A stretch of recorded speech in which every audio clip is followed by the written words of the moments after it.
مصر کے گورنر نے، مصر کے جنرل کرنل نے خط لکھا سیدنا فاروق اعظم رضی اللہ تعالی عنہ کی خدمت میں، دور خلافت ہے حضرت فاروق اعظم کا۔ کیا خط لکھا کہ حضور مجھے کافی وقت گزر گیا ہے اور فلاں علاقے میں آپ کے حکم سے ہم نے جانا ہے اور راستہ صرف ایک ہے اور اس راستے میں جال بچھا دیا گیا، اب مجھے مشورہ دیں میں کیا کروں، حکم دیں مجھے۔ جال کیا بچھا دیا گیا کہ ہمیں پتا چل گیا ہے عیسائیوں نے پروگرام بنایا، سینکڑوں لڑکیاں تلاش کر کر کے بڑی خوبصورت حسینہ اکٹھی کی ہیں، ان کو گانے بجانے کی ٹریننگ دی ہے، ان کو اچھی اچھی آوازوں والی لڑکیاں ڈھونڈ کے لائے ہیں، اور انہوں نے یہ پروگرام بنایا کہ جب مسلمانوں کی فوج اس گلی سے گزرے گی ان کوٹھوں کے اوپر چڑھ کے گانا بجانا کریں گے تاکہ ان کے دل میں بدماشی آئے اور ان کا بیڑا غرق ہو۔ السلام علیکم۔ قاری حنیف ملتانی صاحب اپنے بیان میں فرما رہے ہیں اس فانی دنیا کو ایک دن چھوڑنا ہے اور اس آخرت کی تیاری کرنی ہے۔ بڑا دلچسپ واقعہ ہے، آؤ توجہ کے ساتھ سنتے ہیں، انشاءاللہ بڑا نفع ہوگا۔ لائک شیئر کمنٹ کریں اور یار دوستوں رشتہ داروں کو بھی بھیجیں۔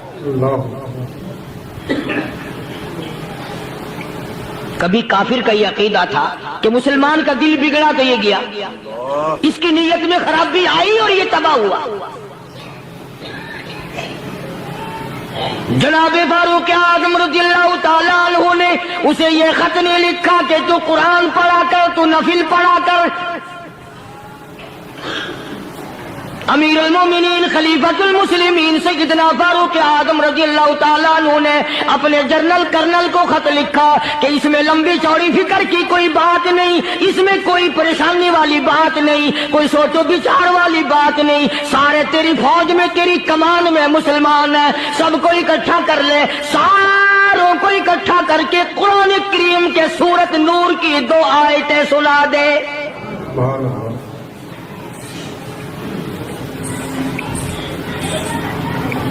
یہ بھی نہیں فرمایا کہ سزا سناؤ، اتنے کوڑے لگیں گے، جو خلاف کرے گا یوں قید ہوگی، یہ کورٹ مارشل کر دیا جائے گا، کچھ نہیں۔ جناب فاروق اعظم رضی اللہ تعالیٰ عنہ کی رائے دیکھو، ان کے خیال میں قرآن کریم میں اتنی بڑی طاقت ہے، اتنی بڑی عظمت ہے، اتنی بڑی کرامت ہے، کلام الہی میں اتنا بڑا شرف ہے۔ اعلان کر دیا، فرمایا اپنے کرنل کو ساری فوج کو، لشکر کو اکٹھا کر کے قرآن کریم کی فلاں فلاں آیت سنا دے۔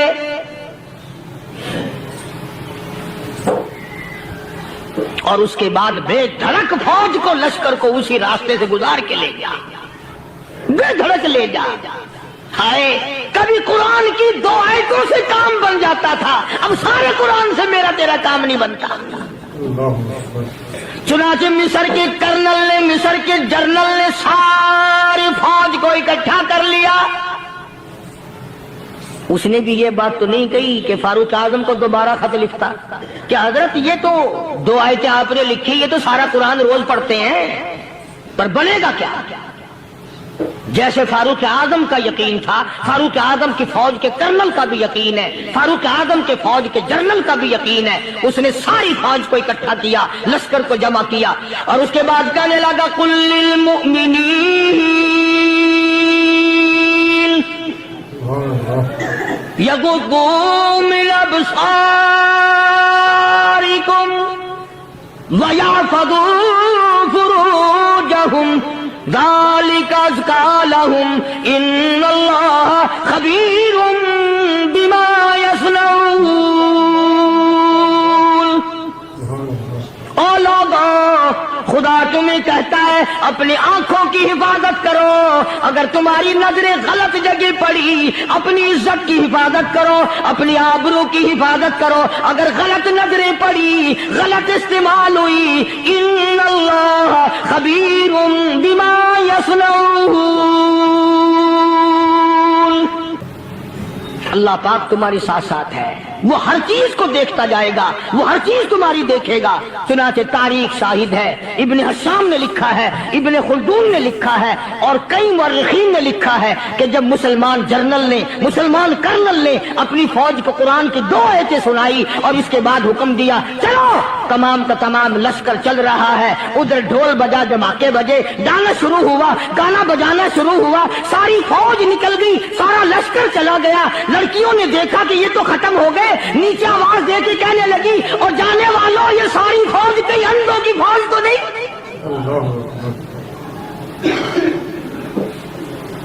یہ حسن کا نظارہ اور یہ ڈانس اور یہ آواز، ہم ناچ ناچ کے تھک گئی، کوئی سر نہیں اٹھاتا۔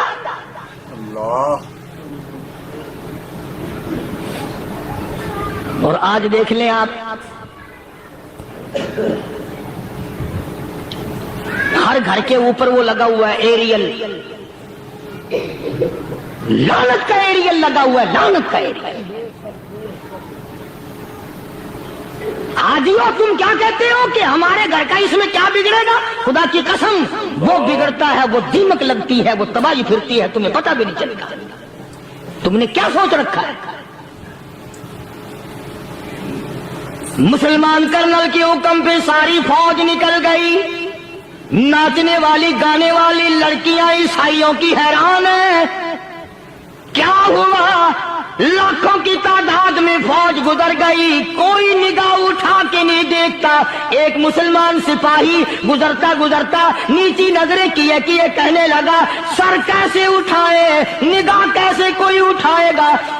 یہ سارے کے سارے اللہ کا قرآن سن کر آئے ہیں۔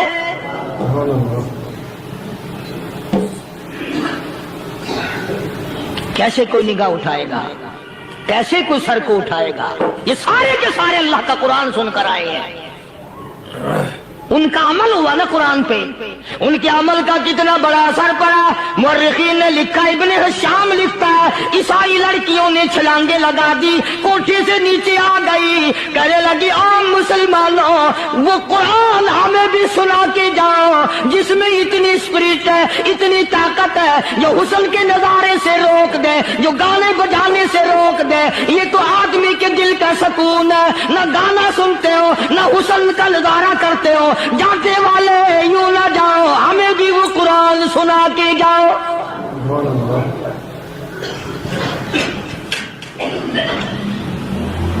اس قرآن میں کتنی بڑی طاقت ہے، وہ کتنی عظمت ہوگی اس میں، اس کلام میں کتنی برکت ہوگی، جس کلام میں یہ تاثیر ہے کہ وہ ایسی ایسی چیزوں سے روک دیتا ہے۔ چنانچہ ایک مسلمان سپاہی چلتا بھی جاتا ہے اور کہنے لگا وَقُلْ لِلْمُؤْمِنِينَ وَقُلْ لِلْمُؤْمِنِينَ، قرآن کی آیت پڑھ کے سنائی، سینکڑوں نہیں بے شمار لڑکیاں ایک مسلمان کی زبان سے اللہ کا قرآن سن کے کہنے لگی اور جانے والوں چھوڑ کے نہ جاؤ، ہمیں بھی کلمہ پڑھاؤ۔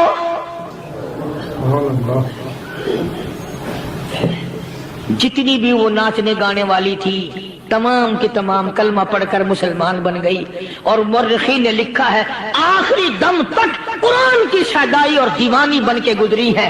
پھر وہ لڑکیاں جو رات دن حسن و جمال کا پیکر بنی رہتی تھی، علماء نے لکھا ہے جب موت آئی ایک ایک کے بدن میں کپڑے لباس میں موت آئی تو 50-50 ٹاکی لگی ہوئی۔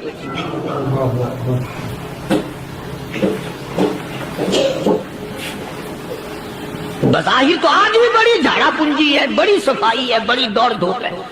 اسی کو مجذوب الالان کہتا بظاہر تو ہر شے میں بے حد صفائی، مگر دل میں ہے گندگی انتہائی، کبھی اس کے دھوکے میں آنا نہ بھائی، یہ سب ہے رعائی، یہ بس ہے رعائی، یہ تو چیز ہی کچھ نہیں۔